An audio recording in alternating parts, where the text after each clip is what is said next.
అవినాష్ చెప్పుమా. దగ్గరలో ఉన్న మెడ్ప్లస్ కు వెళ్ళి మెడ్ప్లస్ బ్రాండ్ మెడిసిన్స్ అని అడిగి కొనుక్కునరా. అక్కడ 50 to 80% తగ్గింపుకు వస్తుంది. మీరు తీసుకునే అదే మందులు, అదే నాణ్యమైన మందులు, కానీ సగం ధరకే. వీరశేఖర్ గారితో స్టార్ట్ చేద్దాం. వీరశేఖర్ గారు నమస్తే అండి. అయితే అసలు అసెంబ్లీలో మాత్రం ఒక్కరిని ఎన్నుకునే బలం కూడా లేకుండా వైసీపీకి పిఎస్సి చైర్మన్ పదవి కోసం బరిలో దిగటాన్ని మనం ఎలా చూడాలండి? ముందుగా స్వతంత్ర టీవీ ప్రేక్షకులకు అలాగే ఈ డిబేట్ లో పాల్గొన్న వివిధ రాజకీయ పార్టీల నేతలందరికీ మీ అందరికీ నా హృదయపూర్వక శుభాకాంక్షలు. కూటమి ప్రభుత్వం ఏర్పడిన దగ్గర నుంచి ఈ వైసీపీకి ప్రజలు కట్టబెట్టిన ఈ 11 సీట్లతో ఎటు తేల్చుకోలేని పరిస్థితి, దాన్ని మింగుడు పడిన పరిస్థితి వైసీపీకి నాయకులకు ఈ పద్ధతిని అంటే వాళ్ళు ప్రజలు ఇచ్చిన ఈ స్థానాన్ని సరిచేసుకోలేక మింగుడు పడలేక వాళ్ళు దేనికి సరిపోని పరిస్థితిలో ఉన్నారనుకోవచ్చు మనం. అట్లాగే ప్రతిపక్ష హోదా ఇవ్వలేదని ఇప్పుడు నేడు పిఎస్సి చైర్మన్ పదవి, వాస్తవానికి పిఎస్సి చైర్మన్ గతంలో ఎప్పుడు ప్రతిపక్ష పార్టీ నుంచి వచ్చిన నేతకి మాత్రమే ఇచ్చే అవకాశం, కానీ గతంలో ఎప్పుడూ లేని పరిస్థితి ఒక ప్రతిపక్ష పార్టీని పూర్తి స్థాయి విపక్షానికి దూరం చేసి పూర్తి స్థాయిగా పక్కన పెట్టిన పరిస్థితి.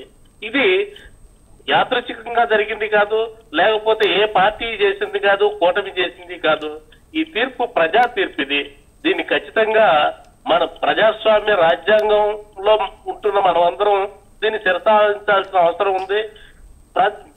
ప్రతిపక్షమైన మనం అది వాళ్ళ ప్రతిపక్ష హోదా లేకపోయినా కూడా జగన్మోహన్ రెడ్డి గారు వైసీపీ పార్టీ నేతలు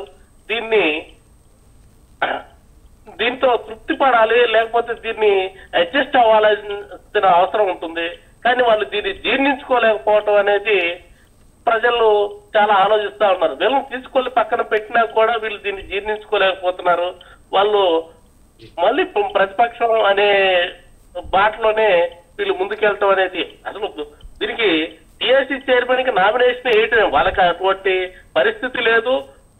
ప్రతిపక్ష పార్టీ కన్నా కూడా కూటమిలో ఉన్న ఒక పార్టీకి 21 మంది ఎమ్మెల్యేలు ఉంటే వీళ్ళు వెళ్ళి నామినేషన్ 11 మందితో వెళ్ళి నామినేషన్ వేయటం అనేది విడ్డూరంగా ఉంది అని చెప్పొచ్చు. అట్లాగే వీళ్ళు అనధికారాన్ని వీళ్ళని తీసుకెళ్లి పక్కన పెట్టడం అనేది, ప్రజలు తీసుకెళ్లి పక్కన పెట్టడం అనేది వీళ్ళు జీర్ణించుకోలేకపోతున్నారని చెప్పి మనం చెప్పుకోవచ్చు. అయితే శేఖర్ గారు, అంటే వీళ్ళకి అంటే ప్రభుత్వాన్ని ఇబ్బంది పెట్టడానికా, లేకపోతే పోనీ టీడీపీ ఇప్పుడు కూటమి గవర్నమెంటే పెద్ద మనసు చేసుకొని పిఎస్సి చైర్మన్ పదవిని కట్టబెట్టొచ్చు కదా వీళ్ళకి?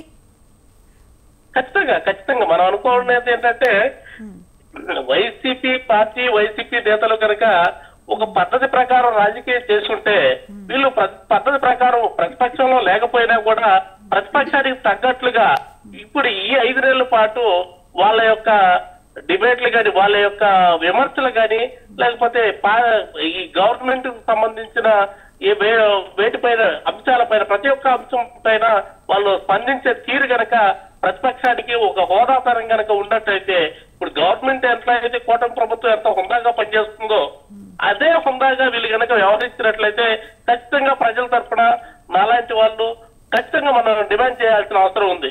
ప్రతిపక్షానికి హోదా ఇవ్వాల్సిన పరిస్థితి ఉంటుందని. కానీ మనం ఇప్పుడు వైసీపీ తరఫున డిమాండ్ చేసే పరిస్థితుల్లో లేము.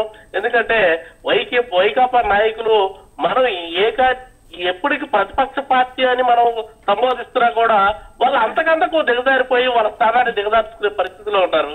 కాబట్టి అంటే అసెంబ్లీకే రావట్లేదు అని అంటున్నారా? హుందాగా వ్యవహరించట్లేదు అంటే అసెంబ్లీకే రావట్లేదు, వాళ్ళకి ఎందుకు పిఎస్సి చైర్మన్ పదవి అంటూ ఉన్నారా మీరు? అంతే కదా. అసెంబ్లీకి రాకపోవటమే కాకుండా ఏ విషయంలో కూడా రాజ్యాంగ పరంగా ప్రజాస్వామ్యబద్ధంగా స్పందించిన తీరు కానీ ఎక్కడ మనం చూడలేకపోయాం ఇంతవరకు ఈ 5 ఏళ్ళు. ఏ కాడికి రాష్ట్రంలో శాంతి భద్రతలు లేవు, అక్కడ జరిగింది. అసలు గుటగాల్చి కూటమి ప్రభుత్వం మీద అయితే వాళ్ళు చేసేదాన్ని వీళ్ళు జీర్ణించుకోలేకపోతున్నారు. కూటమి ప్రభుత్వం ఏర్పడటాన్ని వీళ్ళు జీర్ణించుకోలేకపోతున్నారు. 5 ఏళ్ళు పరిపాలించారు. ప్రజలకు వీళ్ళకి పాలన నచ్చలేదు.